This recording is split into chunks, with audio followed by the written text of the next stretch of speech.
दोस्तों, आज हम आपके साथ जो राजस्थान में जेएलओ कनिष्ठ विधि अधिकारी की परीक्षा 26 दिसंबर 2019 को हुई थी, उसी के पेपर के बारे में डिस्कस करेंगे। ये पेपर कॉन्स्टिट्यूशन ऑफ इंडिया का पेपर है और इसके लिए 3 घंटे का टाइम दिया गया था।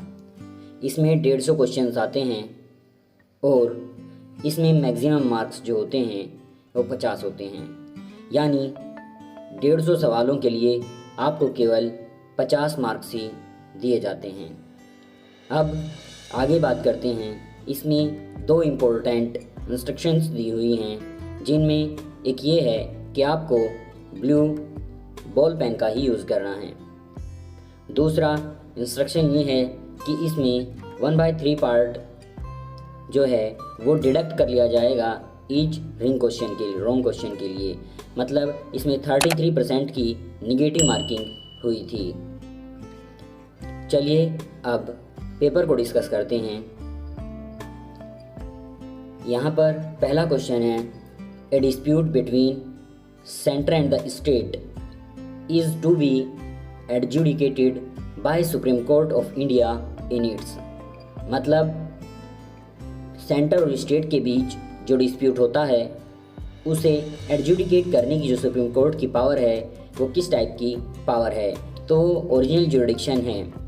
यही इसका बिल्कुल सही आंसर होगा। नेक्स्ट की बात करते हैं, which provision has added by 81th constitution amendment. तो 81th में जो आपका सेक्शन जोड़ा गया था वो 16 का 4B था। नेक्स्ट क्वेश्चन की बात की जाए तो Indian constitution make provision for abolition of untouchability under. Untouchability जो है वो किस आर्टिकल में आती है, वो आर्टिकल नंबर 17 में आती है। आर्टिकल नंबर 14 में इक्वलिटी बिफोर लॉ होता है। नेक्स्ट की बात करते हैं, about Supreme Court which of the following statement is false. Supreme Court के बारे में इनमें से कौन सा स्टेटमेंट फॉल्स है। सुप्रीम कोर्ट कंसिस्ट ऑफ 31 जजेस एट प्रेजेंट। उस टाइम पर भी और अभी भी सुप्रीम कोर्ट में 33+1 ही हैं। 33 जो हैं ये जजेस होते हैं और 1 जो हैं वो चीफ जस्टिस ऑफ इंडिया होते हैं। आप कमेंट में बताएंगे कि फ़िलहाल चीफ जस्टिस ऑफ इंडिया कौन हैं। नेक्स्ट की बात की जाए तो फॉर बीइंग अपॉइंटेड एज जज of Supreme Court. Supreme Court का अगर जज अपॉइंट किया जाता है, a person should have practised as an advocate in High Court. High Court में प्रैक्टिस कितनी होनी चाहिए, तो यहाँ पर सही आंसर होगा 10 ईयर। नेक्स्ट की बात करते हैं, identify the wrong statement regarding directive principles out of the following. यहाँ आपको रॉन्ग स्टेटमेंट बताना है कि गलत क्या है, तो इसका सही आंसर जो है वो है on violation of these by state the court can issue Ritz. आपको पता है कि डीपीएसपी के वायलेशन पर कोर्ट जो है वो रिट फाइल नहीं करा सकती। नेक्स्ट क्वेश्चन की बात करते हैं, Indian constitution borrowed directive principle from constitution of which country. जो डीपीएसपी हैं वो किस कंट्री के कॉन्स्टिट्यूशन से लिए गए हैं, तो इसका आंसर आपको पता ही होगा, आयरलैंड, क्योंकि ये बहुत चर्चित सवाल है। नेक्स्ट क्वेश्चन की तरफ चलते हैं, directive principle of state policy are incorporated in following article.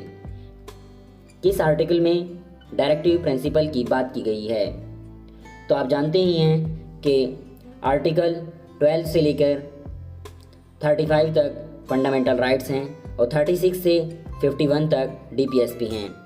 तो यही हमारा सही आंसर होगा। Based on the federal system the guardian of Indian constitution. Federal system में जो गार्जियन होगा इंडियन कॉन्स्टिट्यूशन का वो कौन होगा। फेडरल सिस्टम में जो कॉन्स्टिट्यूशन का गार्जियन होगा वो जुडिशरी होगा। नेक्स्ट क्वेश्चन की बात की जाए तो directive principle of state policy are induced in which part of Indian constitution. जो डीपीएसपी हैं उनके लिए कौन सा पार्ट है, तो यहाँ पर पार्ट 4 है। पार्ट 3 जो है वो फंडामेंटल राइट्स के लिए है। नेक्स्ट क्वेश्चन की बात करते हैं। Who is empowered to enlarge the power of Supreme Court? Supreme Court की जो पावर है उसे एनलार्ज कौन कर सकता है? तो उसे एनलार्ज करने वाला पार्लियामेंट होता है। The High Court are empowered, जो हाई कोर्ट हैं वो एम्पावर्ड हैं to issue writ under which article of constitution. High Court जो हैं, हाई कोर्ट में जो रिट फाइल की जाएगी वो किस आर्टिकल के अंडर होगी? वो आर्टिकल है 226। 32 में जो रिट फाइल होती है वो सुप्रीम कोर्ट में फाइल होती है। A person unlawfully detain any question his detention. तो इसका सही आंसर होगा by writ of habeas corpus. आपको पता ही है कि आर्टिकल 32 में रेट्स का प्रोविज़न दिया गया है। The Supreme court is established under following article. Supreme court को किस आर्टिकल में एस्टेब्लिश्ड किया जाता है? तो ये 124 में। वैसे सुप्रीम कोर्ट के लिए जो प्रोविज़न है वो 124 से लेकर 147 तक हैं। नेक्स्ट क्वेश्चन की बात करते हैं। In reference of article 21A of constitution which provision is include in fundamental duty. Fundamental duty में 21A के रेफरेंस से कौन सा आर्टिकल ऐड किया गया? तो इसका सही आंसर होगा 51A के। आर्टिकल 21A में आप बताएंगे कि इसमें क्या है। चलिए कोई बात नहीं, मैं ही बता देता हूँ। इसमें राइट टू एजुकेशन है। नेक्स्ट की तरफ चलते हैं। Right to hold and acquire property. जो राइट है होल्ड करने का और एक्वायर करने का प्रॉपर्टी को, वो किस टाइप का है? वो लीगल राइट है। पहले ये भी आपका फंडामेंटल राइट हुआ करता था, लेकिन इसे कॉन्स्टिट्यूशनल अमेंडमेंट से लीगल राइट बनाया गया। डिटेंशन अंडर नेक्स्ट की तरफ बात करते हैं। Detention under preventive detention act. Detention under preventive detention act is a reasonable restriction under which article of Indian constitution. जो डिटेंशन होगा प्रिवेंशन डिटेंशन एक्ट में, वो रेस्ट्रिक्ट होगा इंडियन कॉन्स्टिट्यूशन के किस आर्टिकल से? तो ये रेस्ट्रिक्ट होता है 21 से। नेक्स्ट क्वेश्चन की बात करते हैं। Supreme court exercise its original jurisdiction. जो सुप्रीम कोर्ट का ओरिजिनल ज्यूरिडिक्शन है उसके बारे में किस आर्टिकल में दिया गया है? आर्टिकल 31 में। The Supreme court exercise advisory jurisdiction. Supreme Court का एडवाइजरी ज्यूरिडिक्शन है वो किस आर्टिकल में है? वो है 143 में। इसी 143 के अकॉर्डिंग जो CJI ऑफ इंडिया होते हैं वो प्रेसिडेंट को एडवाइस करते हैं। नेक्स्ट क्वेश्चन पे आएगा। Under which article preventive detention impose restriction on life and liberty. किस आर्टिकल में जो प्रिवेंटिव डिटेंशन है वो इम्पोज करता है लाइफ पर और लिबर्टी पर? आर्टिकल नंबर 22 में। नेक्स्ट की बात करते हैं। Under which article of constitution of India the law declared by Supreme court is binding on all court. जो लॉ डिक्लेयर किया जाता है सुप्रीम कोर्ट की तरफ से वो सभी के ऊपर बाइंड करता है, सभी जितनी भी लोअर कोर्ट्स हैं उनके ऊपर बाइंडिंग का काम करता है। तो इसका सही आंसर है आर्टिकल नंबर 141 से। Which of the following jurisdiction can not be exercised by High Court in India. High Court को किस प्रकार का ज्यूरिडिक्शन नहीं दिया गया है? तो एडवाइजरी ज्यूरिडिक्शन हाई कोर्ट के पास नहीं होता। हाई कोर्ट के पास केवल रिविजनरी, अपीलेट और ओरिजिनल ज्यूरिडिक्शन होते हैं। Next question. Doctor Bhimrao Ambedkar termed which of the following article as soul of constitution. Bhimrao Ambedkar ने किस आर्टिकल को कॉन्स्टिट्यूशन का सोल कहा है? तो वो आर्टिकल 32 है। नेक्स्ट क्वेश्चन की बात की जाए तो the part of Indian constitution include of the following article. जो पार्ट 3 है जो कि फंडामेंटल राइट से जुड़ा है, ये किस आर्टिकल से किस आर्टिकल तक है? ये है 12 से लेकर 35 तक। The concept of judicial review, जो जुडिशियल रिव्यू का कॉन्सेप्ट है, is adopted by framers of Indian constitution from the constitution of which country. जो जुडिशियल रिव्यू है वो अपनी कॉन्स्टिट्यूशन में किस कंट्री के कॉन्स्टिट्यूशन से लिया गया है, तो ये यूएसए के कॉन्स्टिट्यूशन से लिया है, यानी अमेरिका के कॉन्स्टिट्यूशन से। नेक्स्ट क्वेश्चन की बात की जाए तो विच of the following directive principle of state policy is not include under the constitution of India.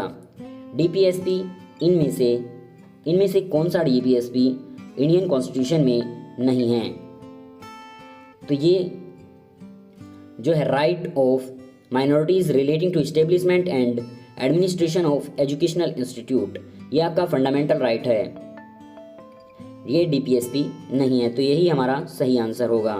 Next question, out of the following which one is not object of directive principle of state policy.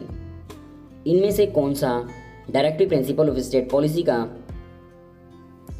Objective नहीं है, तो यहाँ पर जो सही answer होगा वो है to established religious state. DPSP कहीं भी इस बात की बात नहीं करते कि रिलीजियस स्टेट की इस्टेब्लिशमेंट की जाएगी। नेक्स्ट क्वेश्चन की बात करते हैं। The word union of state in preamble of Indian constitution is taken from constitution of which country. ये क्वेश्चन जो आपका आरपीएससी आयोग है उसने कैंसिल कर दिया था क्योंकि ये डिस्प्यूटेड क्वेश्चन था। नेक्स्ट क्वेश्चन की बात करते हैं। Who was the president of constituent assembly. Constituent assembly के जो प्रेसिडेंट थे वो डॉक्टर राजेंद्र प्रसाद थे और ड्राफ्टिंग कमेटी के जो प्रेसिडेंट थे वो भीमराव अंबेडकर जी थे। नेक्स्ट क्वेश्चन की बात करते हैं। Under article 21 of Indian constitution the word procedure established by law are taken from the constitution of which of the following country. जो प्रोसीजर एस्टेब्लिश्ड बाय लॉ है ये किस कंट्री से लिया गया है, ये लिया है जापान से। Out of the following which is not related to Indian constitution. Indian constitution से कौन सा जुड़ा हुआ नहीं है। इंडियन कॉन्स्टिट्यूशन डेमोक्रेटिक की बात करता है, फेडरल की बात करता है, सेकुलर और सोशलिस्ट की बात करता है, लेकिन प्रेसिडेंशियल सिस्टम की कोई बात इंडियन कॉन्स्टिट्यूशन नहीं करता। नेक्स्ट क्वेश्चन की बात करते हैं। The number of members of the drafting committee of constitution were. जो ड्राफ्टिंग कमेटी थी उसमें कितने मेंबर्स थे, तो इसका आंसर आपको पता ही होगा क्योंकि बहुत फेमस क्वेश्चंस हैं, तो उसमें 7 मेंबर्स थे। नेक्स्ट क्वेश्चन की बात करते हैं। Under article 14 of Indian constitution 2 word equality before law equal protection of law. जो आपका आर्टिकल 14 है वो 2 वर्ड्स की बात करता है, इक्वलिटी बिफोर लॉ और equal protection of law are taken from the constitution of which country. उन्हें किस कंट्री के कॉन्स्टिट्यूशन से लिया गया, ये क्वेश्चन भी आपका आरपीएससी ने ख़त्म कर दिया था। नेक्स्ट क्वेश्चन की बात करते हैं। The right to health is a co commitment of which article of Indian constitution.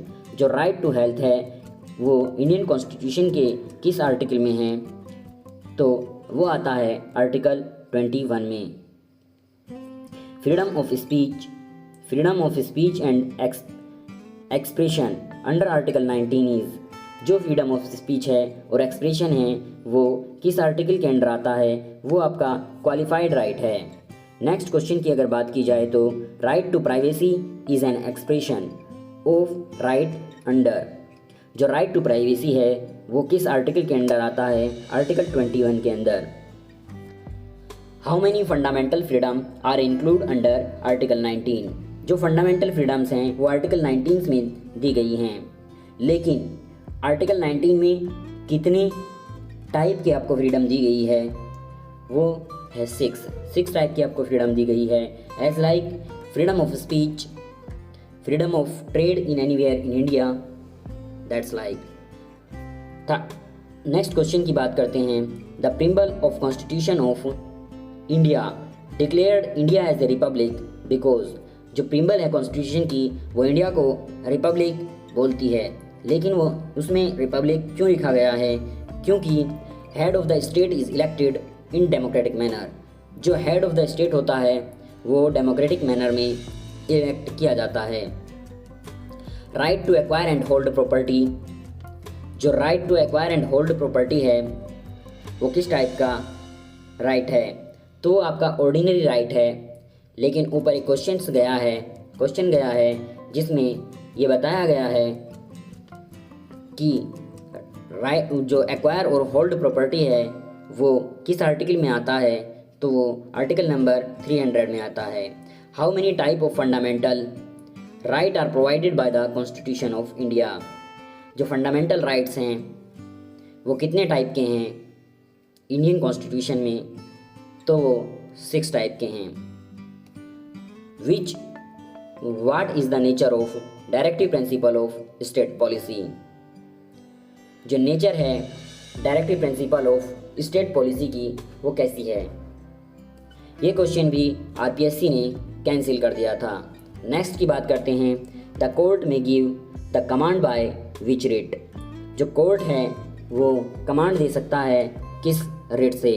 Rates आपको पता होना चाहिए, आर्टिकल नंबर 32 में आती हैं, और रेट से जो कमांड दिया जाता है वो मैंडमस में दिया जाता है। नेक्स्ट क्वेश्चन की बात करते हैं। The term state under article 12 of Indian constitution is for the purpose of application of which part.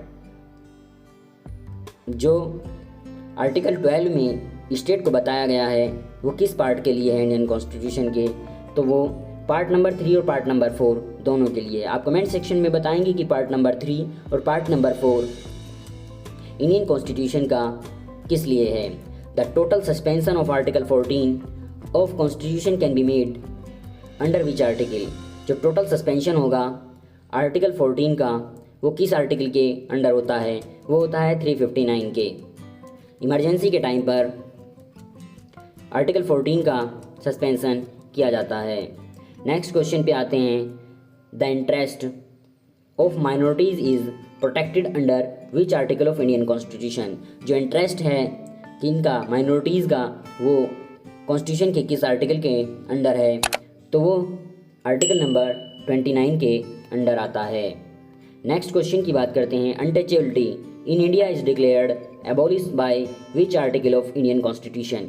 आपको कहीं भी कॉन्स्टिट्यूशन में अनटचेबिलिटी नहीं मिलेगा, केवल एक आर्टिकल को छोड़कर। आपको जब भी इस टाइप का क्वेश्चन मिले आपको केवल और केवल अनटचेबिलिटी में आर्टिकल नंबर 17 ही ध्यान रखना है। The concept of single citizenship. जो सिंगल सिटीजनशिप का कॉन्सेप्ट है इंडिया में, from the constitution of which country, उसे किस कंट्री से लिया है? उसे यूनाइटेड किंगडम से लिया है। नेक्स्ट की बात करते हैं। The right to information is an. जो राइट टू इन्फॉर्मेशन है वो वो किस टाइप का राइट है? तो वो फंडामेंटल राइट है। Find the mismatched out of the following. इनमें आपको मिसमैच्ड को बताना है, इनमें से कौन सा मिसमैच्ड है। Right to culture and educational freedom जो है वो आर्टिकल 29 और 30 में है माइनॉरिटीज़ के साथ। राइट टू रिलीजियस फ्रीडम का जो राइट है वो 25 से 28 में है। Right to equality and non discrimination जो है आर्टिकल 14 से आर्टिकल 18 के बीच है, लेकिन राइट अगेंस्ट एक्सप्लॉइटेशन 20 और 22 में नहीं है, तो यही इसका सही ऑप्शन होगा। नेक्स्ट क्वेश्चन की बात करते हैं। The common customary law. जो कस्टमरी लॉ होते हैं, जो प्रथागत कानून होते हैं, प्रीवेलेंट इन इंडिया में be tested at the touchstone of constitution. जो आपका कस्टमरी लॉ होता है क्या उसे कॉन्स्टिट्यूशन के टचस्टोन पर टेस्ट किया जा सकता है? तो इसका आंसर होगा यस। नेक्स्ट क्वेश्चन की बात करते हैं। Which fundamental right could not be written on declaration of emergency by government. जो आपका फंडामेंटल राइट है इमरजेंसी के टाइम पर जिसे विड्रॉ नहीं किया जा सकता, आपको वो बताना है। तो यहाँ पर आर्टिकल 20 और 21 को इमरजेंसी के टाइम पर विड्रॉ नहीं किया जा सकता, और जितने भी फंडामेंटल राइट्स हैं इमरजेंसी के टाइम पर उन्हें विड्रॉ किया जा सकता है। Preamble of Indian constitution name our country. Preamble of Indian constitution में इंडिया का क्या नाम है? तो यहाँ पर भारत भी है और इंडिया दैट इज़ भारत। तो इन दोनों आंसर्स में डिस्प्यूट की वजह से आरपीएससी ने इस क्वेश्चन को भी कोई मार्क्स नहीं दिया था। नेक्स्ट की बात करते हैं under power of judicial review. जो जुडिशियल रिव्यू की पावर है, the Supreme Court and High Court. जो सुप्रीम कोर्ट और हाई कोर्ट हैं वो एग्जामिन करते हैं क्या कॉन्स्टिट्यूशन वैलिडिटी किसकी, लॉ की। तो इसका सही आंसर ऑप्शन नंबर 3 होगा। नेक्स्ट क्वेश्चन पे आते हैं, द हाई कोर्ट जज रिटायर एट द एज। जो हाई कोर्ट के जजेस हैं वो 62 में रिटायर होते हैं और 65 में सुप्रीम कोर्ट के जजेस रिटायर होते हैं। Which of the following not been taken from British constitution. British constitution से क्या नहीं लिया है? ब्रिटिश कॉन्स्टिट्यूशन से लिया है parliament, single citizenship, speaker Lok Sabha, लेकिन फंडामेंटल राइट्स ब्रिटिश कॉन्स्टिट्यूशन से नहीं लिए गए। नेक्स्ट क्वेश्चन की बात करते हैं, हु अपॉइंट द जज of Supreme Court. Supreme Court का जज है उसे कौन अपॉइंट करता है? तो उसे भी प्रेसिडेंट अपॉइंट करता है। और जो हाई कोर्ट है और सुप्रीम कोर्ट दोनों के जितने भी जज हैं उन सब को जो अपॉइंटमेंट होती है वो केवल और केवल राष्ट्रपति ही करते हैं। Next question, judiciary shall be separate from executive. Judiciary को एग्जीक्यूटिव से सेपरेट करने का जो प्रोविज़न है वो किसके अंडर आता है? वो आता है directive principle of state policy के। आप कमेंट में बताएंगे कि directive principle of state policy के किस आर्टिकल में ये बताया गया है कि judiciary shall be separated from executive. Judiciary को सेपरेट किया गया है एग्जीक्यूटिव से। नेक्स्ट क्वेश्चन की बात करते हैं, the personal freedom is guaranteed by which writ. जो पर्सनल फ्रीडम है वो किस रिट से गारंटीड होती है? वो हैबियस कॉर्पस से गारंटीड होती है। द सुप्रीम कोर्ट जज गेट देयर सैलरी फ्रॉम। जो सुप्रीम कोर्ट के जजेस हैं वो कंसोलिडेटेड फंड ऑफ इंडिया से सैलरी लेते हैं। Next question, the meaning of Supreme Court and High Court as a court of record. Supreme Court और हाई कोर्ट को कोर्ट ऑफ रिकॉर्ड कहा जाता है, ऐसा क्यों है?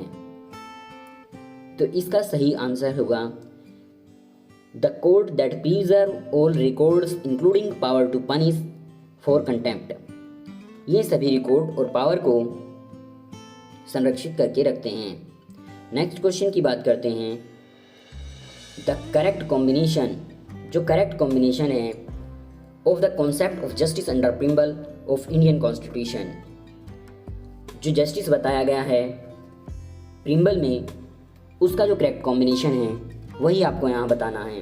तो उसका करेक्ट कॉम्बिनेशन है सोशल, इकोनॉमिकल और पॉलिटिकल। 3 तरह के जस्टिस आपको प्रीम्बल में देखने को मिलते हैं। Out of the following which is called as mini constitution. Mini constitution जो है 42 कॉन्स्टिट्यूशनल अमेंडमेंट को कहा जाता है। आप ये बताएंगे कि ये किस ईयर में हुआ था। नेक्स्ट क्वेश्चन की बात करते हैं, article 39A of Indian constitution. जो आर्टिकल 39A है इंडियन कॉन्स्टिट्यूशन का वो रिलेट किससे करता है? Article 39A equal justice and free legal aid से रिलेटेड है। Next, the provision of uniform civil code. Uniform civil code is made by which article of India constitution. जो uniform civil code है उसे Indian constitution के किस article में बताया गया है? तो आर्टिकल 44 में। वैसे भी यूसीसी का जो आजकल मैटर है वो हाईलाइट्स है, तो आपको इसे ज़रूर एक बार ध्यान से पढ़कर जाना चाहिए। नेक्स्ट क्वेश्चन की बात अगर की जाए, which constitutional amendment had given the primacy to directive principle over fundamental right. जो फंडामेंटल राइट्स हैं उनसे ऊपर प्राइमेसी दी गई डीपीएसपी को किस अमेंडमेंट से? तो ये जो अमेंडमेंट था वो 42 अमेंडमेंट था और ये हुआ था 1976 में। नेक्स्ट क्वेश्चन की बात करते हैं। द सुप्रीम कोर्ट जज may be removed from office by. जो सुप्रीम कोर्ट का जज होता है उसे ऑफिस से रिमूव कैसे किया जा सकता है? तो इसका सही आंसर होगा president on the recommendation of parliament. Parliament की रिकमेंडेशन पर प्रेसिडेंट ऐसा कर सकते हैं। नेक्स्ट क्वेश्चन की बात की जाए तो who adopt the constitution of India. Constitution of India को उस टाइम पर किसने अडोप्ट किया था? तो उसे अडोप्ट करने वाली थी constituent assembly. Next question, which of the following which is not a basic feature of Indian constitution. इनमें से कौन सा बेसिक फीचर नहीं है इंडियन कॉन्स्टिट्यूशन का? तो है प्रेसिडेंशियल पावर। नेक्स्ट क्वेश्चन की बात अगर की जाए तो out of the following which country constitute. इनमें से कौन सी कंट्री इन्फ्लुएंस करती है adopt of Westminster system of rule making. जो रूल मेकिंग का वेस्टमिनिस्टर सिस्टम है उसे और रूल ऑफ लॉ को। तो इसका सही आंसर है ब्रिटेन। नेक्स्ट क्वेश्चन पे आते हैं। The fundamental duty of every citizen of India. जो फंडामेंटल ड्यूटी है एवरी सिटीजन की इंडिया में सेफगार्ड है पब्लिक प्रॉपर्टी के, इज प्रोवाइडेड अंडर आर्टिकल। इसे किस आर्टिकल में बताया गया है? तो आर्टिकल 51I में। नेक्स्ट क्वेश्चन की अगर बात की जाए तो the word secular in Indian constitution mean. जो सेकुलर वर्ड है उसका क्या मतलब हुआ? सेकुलर का मतलब होता है not favouring any particular faith और रिलीजन। किसी भी रिलीजन में पूरी तरह से विश्वास सस्त नहीं होना। नेक्स्ट क्वेश्चन की अगर बात की जाए तो द टर्म इक्वलिटी। जो इक्वलिटी टर्म है in article 14 of Indian constitution mean. Equality का क्या मतलब है आर्टिकल 14 में? तो इसका सही आंसर होगा equality before law and equal protection of law. Next question की अगर बात की जाए तो विच of the following is not. Note वाले क्वेश्चन को बहुत ध्यान से पढ़ना चाहिए क्योंकि हम कभी कभी नोट मिस कर देते हैं और हमारा क्वेश्चन का जो आंसर है वो गलत हो जाता है। Which one of the following is not explicitly mentioned in article 19 of Indian constitution. मतलब ये है कि आर्टिकल 19 में किसे अच्छी तरह से एक्सप्लेन नहीं किया गया है। तो जो फ्रीडम ऑफ प्रेस है उसके बारे में आर्टिकल 19 में स्पष्ट रूप से नहीं बताया गया है, साफ नहीं बताया गया है। नेक्स्ट क्वेश्चन की अगर बात की जाए तो fundamental freedom under article 19 may be suspended during emergency which is caused by. जो फंडामेंटल फ्रीडम है आर्टिकल 19 में उसे सस्पेंड कर दिया जाता है इमरजेंसी में। किस कारण से? तो जो रीज़न होगा, जो कोज होगा वो इमरजेंसी अगर वॉर और एक्सटर्नल एग्रेशन की वजह से लगाई गई है तो आर्टिकल 19 को सस्पेंड कर दिया जाता है। नेक्स्ट क्वेश्चन की अगर बात की जाए the provision of free legal add is made under which article of Indian constitution. जो फ्री लीगल एड है इंडियन कॉन्स्टिट्यूशन में उसे किस आर्टिकल में बताया गया है? तो आर्टिकल 39A में। दोस्तों आज के लिए इतना ही। अगले जो 75 क्वेश्चंस बचे हैं उन्हें हम नेक्स्ट वीडियो में डिस्कस करेंगे, नहीं तो वीडियो बहुत लंबा हो जाएगा। और हम चाहते हैं कि आपको छोटे छोटे वीडियो दें जिससे आपका कॉन्सेप्ट भी क्लियर होता रहे और आपकी प्रैक्टिस भी होती रहे। लेकिन मेरी आप सभी से एक यही रिक्वेस्ट होगी कि आप क्वेश्चंस प्रैक्टिस के साथ साथ अगर बेरेक्ट्स भी पढ़ते रहेंगे तो आपको बहुत ज़्यादा फ़ायदा होने वाला है।